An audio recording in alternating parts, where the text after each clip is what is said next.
Okay. Um, Political labels. I've probably discussed this a bit before, but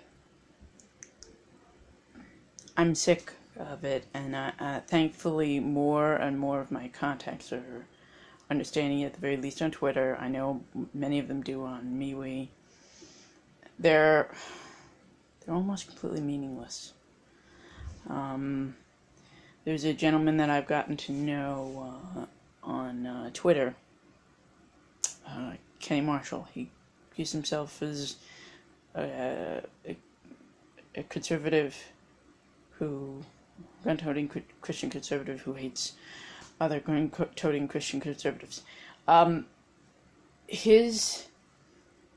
To be honest, even though I think a lot of people would kind of, especially quote-unquote lefties, or people use the moniker progressives, if they looked at his actual policy positions, they'd question, is how could that be conservative? But to be honest, his positions, they fit my definition of, in many ways, what I thought conservative was, or at least should have been, which is to say, conserve resources, conserve for the greater good as much as possible. My main policy positions being, one is election integrity, okay, which we don't have right now at all. Paper ballots, fully. I understand there's a debate whether we should use machines for counting or not. If they are used, they must be, to my mind, open source. If not, then no, it must be, at this point, to me, open source.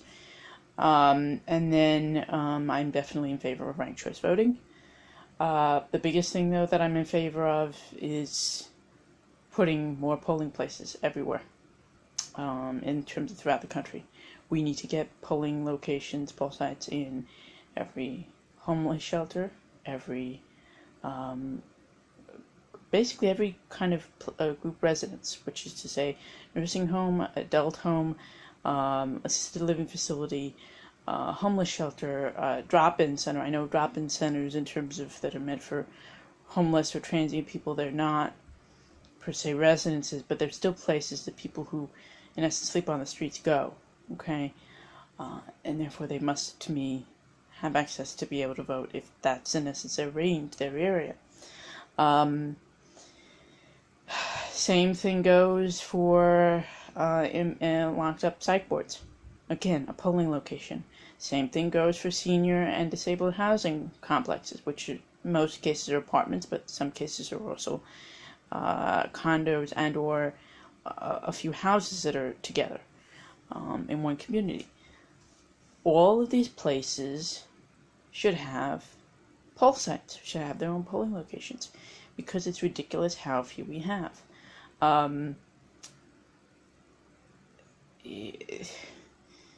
Yes, I understand in some regions of the country it's perfectly fine to vote by mail, but many other places it's not. So I don't want people to have to rely upon that, because I myself, I know my metro area, no, it's not. It's not acceptable. It's when you lose things so frequently in the mail, it's not acceptable, at least to me. I'm not saying ban it, because where it works, by all means do it. I want as many options as possible, but in many cases it won't work.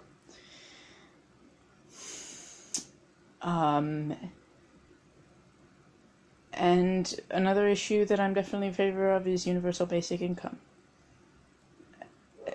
Because we have, at this point, more than 40% of the population that doesn't have a job.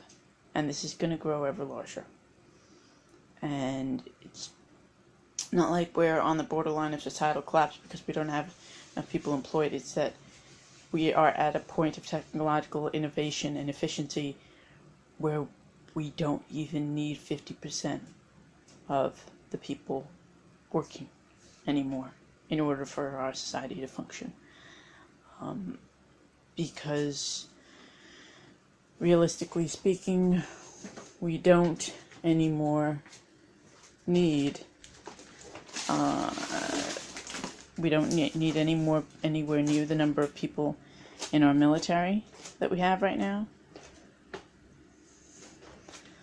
Husband playing around with me. We don't need anywhere near the number of people in the quote-unquote human services processing arena, which is to say all of the means-tested programs under universal basic income. All of those jobs would disappear. That includes the processing of the paperwork, that includes assistance in filing and figuring out the paperwork, that includes all of the not-for-profit agencies. All of these, in essence, entities, or at least 90% of them, would go away with universal basic income because they would become completely obsolete. And believe it or not, that's a large chunk of jobs. So after those two things are eliminated as job sets, we wouldn't even have 50% employment right now. In fact, I don't even think we'd have 40% employed. And yet, we'd have a better quality of life for everyone at the same time. Again, with universal basic income. And yes, I'm including, by the way, that a substantial part of the military coming home would be working to rebuild our infrastructure. Okay? But even then, for a bit, you might have 40% employment. You'd also, though, the biggest thing would be that you'd see a decrease, to my mind, of the number of people that would be at 3, 4, 5 jobs.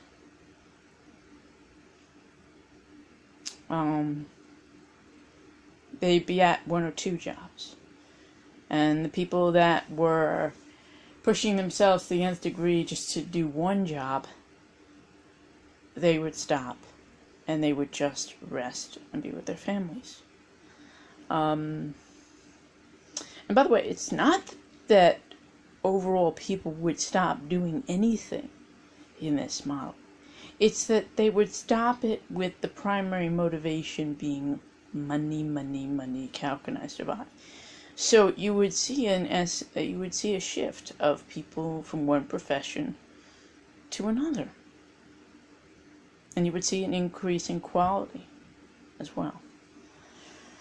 So another thing that I'm in favor of is single payer, because to me that's, although I'd accept a network of member-based clinics, but I just don't think it could be built in quick enough. So to me, single payer is a way to go. I want a system similar to the Netherlands in terms of how they manage to do things. So, because they cover naturopathic remedies, they cover in-home care, so it's a full coverage thing. And so therefore everyone would have good quality care. The reason that it was rated third in the world according to the Heritage Foundation, the reason why is because the Heritage Foundation weighted heavier the concept of, at the back end, at the government end, that they didn't think that it was quote unquote as efficient. Well, the reason why seems to me a very obvious one.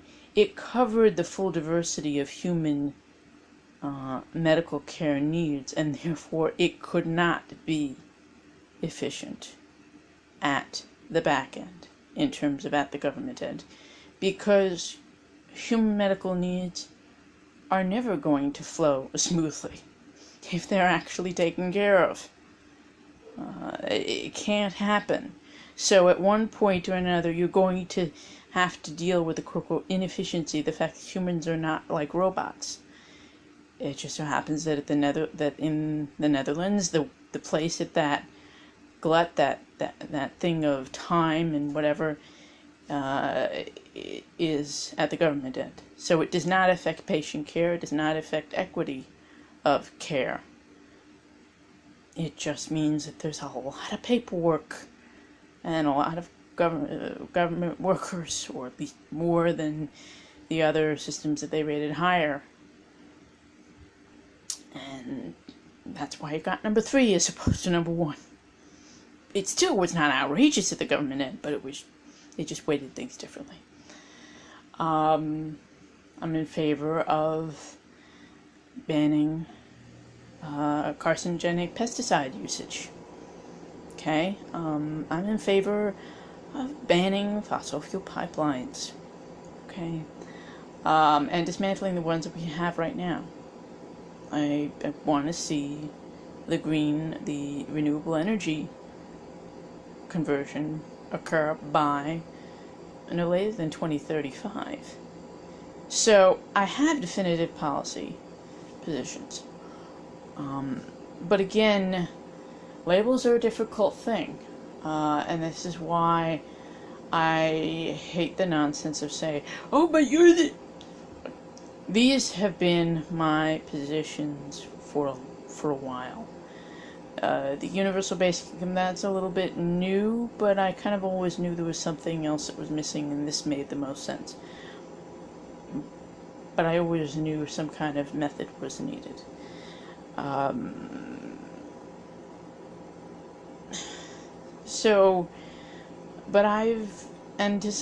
many ways I still view myself, but I hesitate to use it because I know of the anger associated with it, of eco-libertarian, which is why, and everyone thinks, oh, libertarian, you must be a Birch, or Birch brother or something like that. You must be a, no, I'm not a royal libertarian. I'm an eco-libertarian.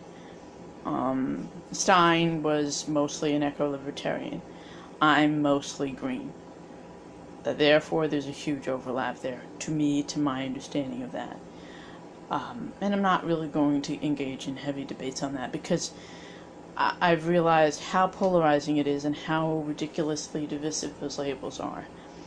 So, as with a lot of, again, what I've come to view as great, respectful and respectable friends online, I've just shortened it to, I'm an indie. I'm an independent. Because I really am. I don't completely agree with eco-libertarian philosophy either. I used to kind of say, you know what, that's a good label. If I'm going to fit into anything, it's that. No. Not anymore. I can't do it. Because it clouds things.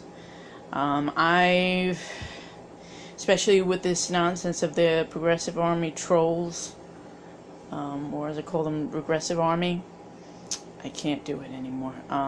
For a long time I viewed the term of progressive as progressive. I thought, oh my gosh, I thought it was criminal Democrat. Just another criminal Democrat here in New York. That's what I viewed it as meaning. Or criminal Democrat, Hillary Rodham Clinton. That's what I thought progressive meant. Because those were the people that were in power that were using it. And therefore, it's lost. And it did for a while. And again, for a while I said, you know what, these are good people online. They agree with it. Okay, I'll use it.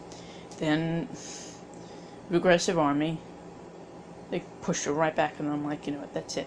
No more labels. I'm a full-on independent. I've been a member of 4 political parties now, and I've really almost changed none of my political positions. Okay? Almost none. So, keep on with independent voices. Keep on talking to one another. Policy positions. I want to interact with more people that are anti-war, more people that are pro-election integrity. Those are the only 2 things that matter to me at this point. Everything else, we'll get to it later. Shalom. Peace.